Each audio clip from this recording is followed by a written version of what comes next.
saying the recognition of Palestine by more than 150 countries was disgraceful and vowing to finish the job against Hamas in the war in the Gaza Strip.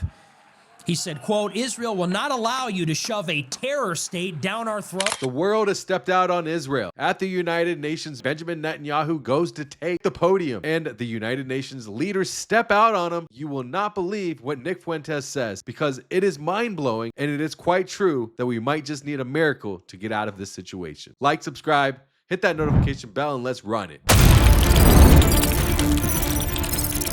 Virtually every delegate at the UN got up and walked out of the room when Netanyahu took to the dais and began his speech. And the image is like freaky. It's Netanyahu speaking to a completely empty room. Do you realize the significance of this? In our lifetime, Israel has become a complete pariah. In like 2 years, Netanyahu is going to enter the halls of history alongside like Hitler, Milosevic, Saddam Hussein, Gaddafi. It's like that level. In the same way that Gaddafi was talking about going door to door, killing people, in the same way that Saddam Hussein was invading all his neighbors and gassing everybody, the Prime Minister of Israel is being seen as like a bloodthirsty, genocidal dictator, and rightly so. That is what pariah status looks like. That is what complete ostracism looks like. They have lost the entire world in 2 years because it wasn't always like this. You go back to 2015, and Netanyahu gave a speech when the Iranian nuclear deal was being negotiated, and he gave a speech to a packed house showing his diagram of how Iran is 90% of the way to a nuclear bomb. That was 10 years ago. I've never seen anything like that. The whole world got up and turned their back to him and walked out. Because that is how the world sees Israel. That is what complete diplomatic isolation looks like. They've lost everybody. They've lost everyone in Latin America, everyone in Africa, Russia and China, everyone in Europe, everyone in the Middle East, even Egypt. The Egyptian government had a document this week. They described Israel as an enemy. They even they've lost everybody. And Netanyahu gets up and gives a speech defiantly. And the message is, we will not let the world cram a Palestinian state down our throat. Why is this important? I mean, think about how big of a deal this is for the likes of AIPAC, pro-Israel lobbies, the Israel state as a nation, defending what they've been dubbed as could be the worst thing ever for themselves and their people. They completely just, it's terrible. And the world's seeing it. The world's eyes being open in every direction. And Charlie Kirk's going to expose it all from heaven. Saying the recognition of Palestine by more than 150 countries was disgraceful and vowing to finish the job against Hamas in the war in the Gaza Strip. He said, quote, Israel will not allow you to shove a terror state down our throats. He said accepting an independent Palestine would be national suicide for Israel and that it would be a mark of shame for the countries that supported it, a group that includes the vast majority of the UN membership. The U.S. is the sole member of the UN Security Council that has not recognized Palestine. Think about that. Mr. Netanyahu's speech was the first at Friday's session of the annual meeting of the General Assembly, and many delegates and leaders either had not arrived, were boycotting, or walked out when he took the podium. The image of the Israeli Prime Minister speaking to a hall where much of the applause came from his own delegation seemed to underline the fears by some Israelis that the country is heading toward pariah status. I think you're already there, actually. Mr. Netanyahu's tone throughout his speech, which lasted around 40 minutes, was defiant. He said Israel would continue to hunt down its enemies, describing them as part of a network led by Iran. He recounted the attacks that Israel led against its enemies in Iran, Lebanon, and Yemen over the past year. Now, there's a very important point to understand about this, because this is truly remarkable and notable that Israel has lost everybody. There's a few points to be made here. A lot of people think that this is a Netanyahu problem. You know, a lot of people are reluctant to blame the Jews. They're reluctant to blame Israel. They're even reluctant to blame the Israeli government. People don't like to do that because the idea that an entire people or an entire country or even that entire country's government, the idea that like the generality is wicked, it's hard for people to accept. We're programmed to not like that. We're pre-programmed with these platitudes where we say, you know, the Russian people are not so different than us. It's their government. It's Putin. The Chinese people are not so bad. It's their government. It's Xi Jinping. It's the Chinese Communist Party. This is like a very liberal idea. It's true. When are we going to look ourselves in the mirror and say, what have we done? We haven't stepped in we allowed them to do it. I mean, they took our money and signed those death warrants. That's just the facts of the game, baby. I'm telling you the truth. That's what it is. It's our money, dude. We pay for the death. You don't think that everybody else is looking at us too? Israel is like attached to our fucking ass, bro. They're attached to our ass.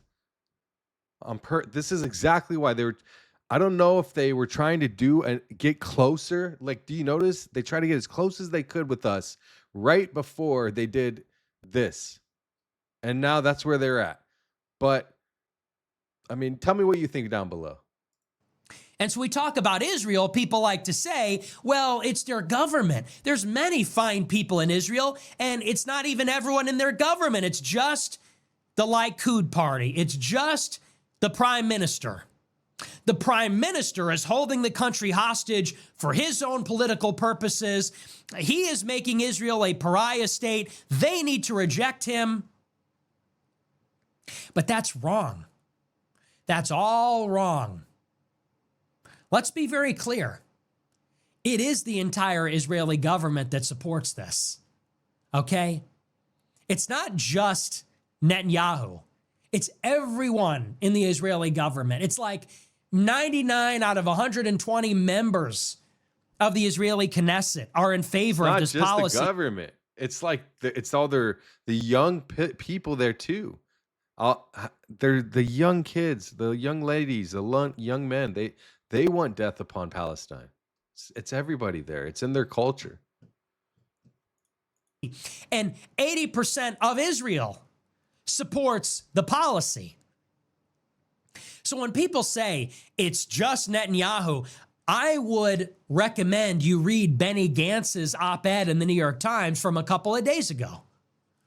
The leader of the opposition against the governing coalition in the Israeli government wrote an op-ed in the New York Times, and he rejected that idea forcefully himself. Benny Gantz, the leader of the opposition, said, if you're against Israel's annexation of Gaza and the West Bank, he said, you're not against Netanyahu. He said, you're against Israel. On the contrary, he said, if you are against what Israel is doing, you're not against the prime minister.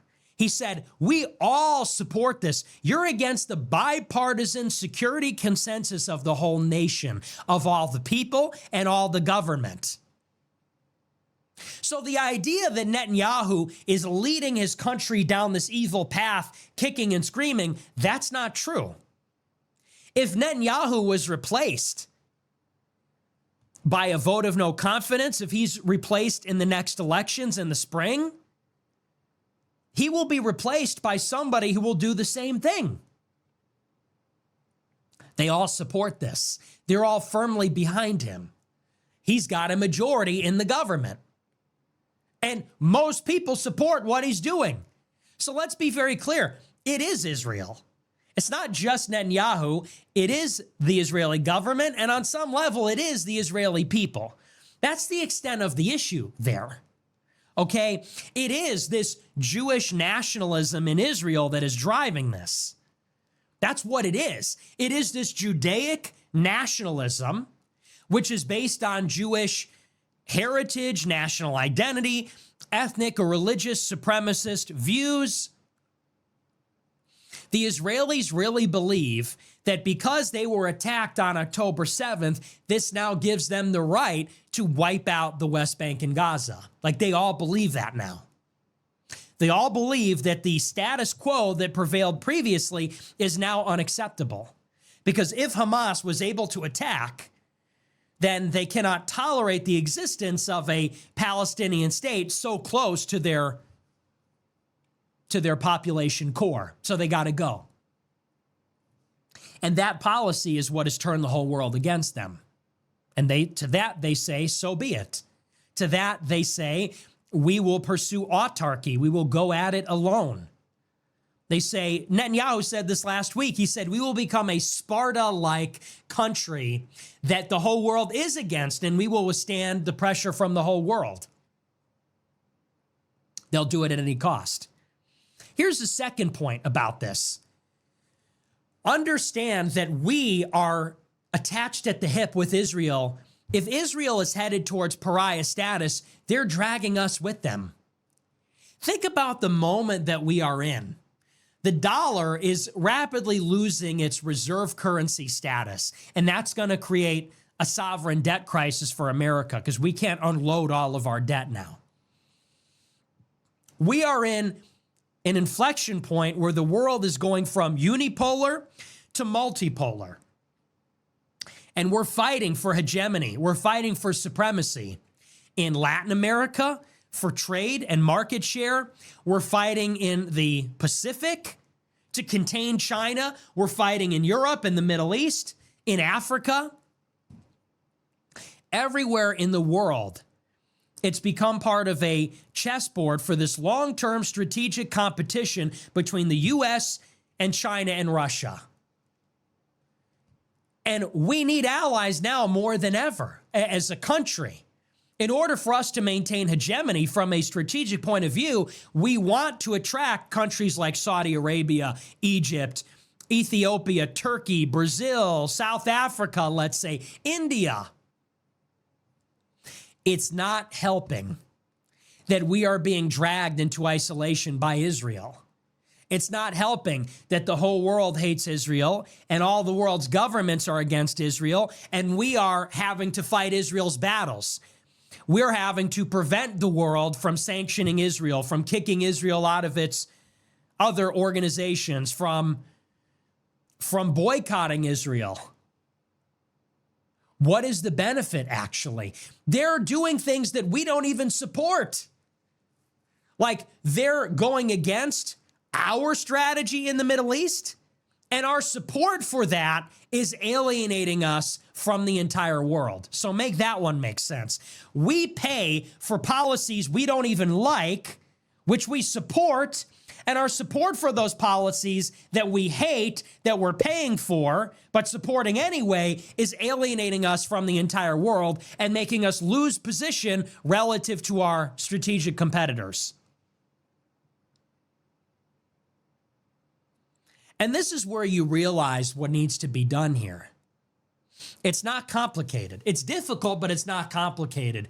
The American president has to put his foot down and restrain Israel.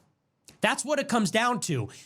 It's like we're so far past the point. People say, treat Israel like any other country. Stop sending them foreign aid. No, like we need to confront Israel like an adversary. We need to confront Israel like we confront Putin, like we confront Xi Jinping, like we confront North Korea.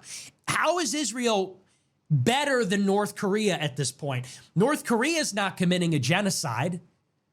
How many people has North Korea killed in the past 10 years? When's the last time North Korea bombed a defenseless population? Like, think about that. Israel is the pariah state in the entire world. more so than Russia, more so than China, more so than Iran, North Korea. They are the pariah state of the world. Forget about we should treat them like every other country. If that were the case, we need to be sanctioning Israel. Forget about not sending them weapons. We need to put sanctions on them. We need to condemn them in the United Nations. We're the only ones that can stop them. Where's the leadership? The American president has to stand up to this tiny country. You know, for all people say, oh, you think they run the world? They're so tiny. The American president has to stand up to them and say, you are going to stop right now and you're going to obey. And if you don't, then we're going to pull the plug. I said it last night. It is past time for that to happen. But would you like to know why the American president can't do that? It's because they control our system. It's by design. It's a feature, not a bug. When you think the American president can't confront Israel because he doesn't want to alienate the powerful Jewish billionaires in America, you think, oh, that's a sticky wicket. No, they made it that way. They made it this way. They have us in a chokehold here. The American president cannot go against Israel. Why? Because if he does, the Republican Jewish Coalition, AIPAC, the ADL, the North American Jewish Federation, the Organization of Major American Jewish Organizations, it's all going to come down on that president. Wall Street, BlackRock, Hollywood, LA, mainstream media, it's all coming down on the president and its party. That's exactly what happened to Biden. You know what happened to the last president that tried to restrain Israel? Biden was unwilling to support their war, and look at what they did to him. They traded him out for Trump. That's exactly what happened. The other reason that we can do nothing is because Israel itself has a nuclear arsenal. So if Israel ever felt that it was in peril or imperiled by the United States, they would use their nuclear weapons on us and on the Middle East. It's nuclear blackmail. They are blackmailing the entire world with nuclear weapons. If they were ever under threat of being destroyed, they would nuke the country attacking them. If they did that, they know the whole world would condemn them. So what would they do then? They would nuke every other nuclear country. Who's going to trigger the nuclear war? Israel. That's the Samson option. This is a problem many decades in the making. And at some point, America... It's really scary to think that at any moment, if they feel enough threat that they cannot come back from that they'd be willing to pull that trigger. And that's what it's there. Go look it up. America's going to have to confront it. We have a Jewish problem. And the Jewish problem is that this country has nuclear weapons and they control our system. They have infiltrated our system. They're billionaires. They're intelligence. They have infiltrated our system, our political system completely. And if we ever started to reverse that, they would use assassinations, targeted violence, divide and conquer. And in the end, if we survived all that, they got nuclear bombs. That's the reality. That is the security reality of planet Earth right now. Nobody wants to admit it, but that's what's going on. Now, you could say that Russia's our adversary, China's our adversary. Here's the difference. They don't control our system. Russia and China can be confronted and condemned and negotiated with because they don't control our system. The Jews control our system, and they have a nuclear power in the Middle East. That's what makes it unique. So at some point, someone is going to have to name the problem, confront the problem. People talk about the Jews are afraid. Dude, we're afraid. People say Jewish students are afraid to go to classes. Dude, the world is afraid. Palestinians are afraid.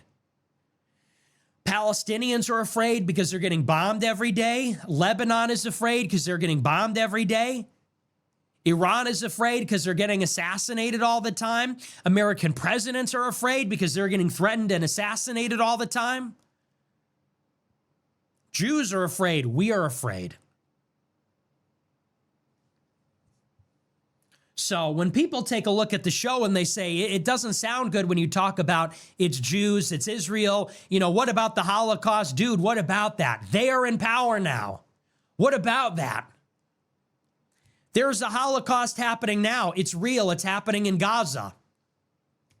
And no one can stop them. If the narrative about Hitler is that he was rounding up defenseless people and systematically murdering them, and no one could stop him because of his war machine, that's literally what is happening in Israel. To the extent that that's the narrative about the Holocaust, that's literally happening with Israel right now.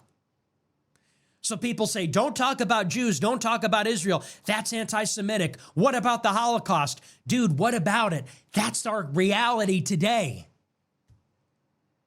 And people are saying, you can't talk about it this way. You can't criticize it because Jews are afraid. Dude, we're afraid. The whole world is afraid.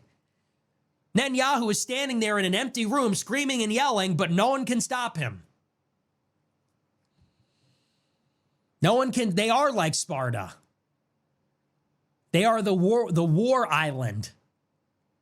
And everyone is terrified of Mossad, of their nuclear bombs, their control over America. They're the only country that has all that on lock. And I'm just hoping that basically God intervenes to disempower them in an historic way, because that. Wow. I did not expect him to say that. I'm so glad he said that.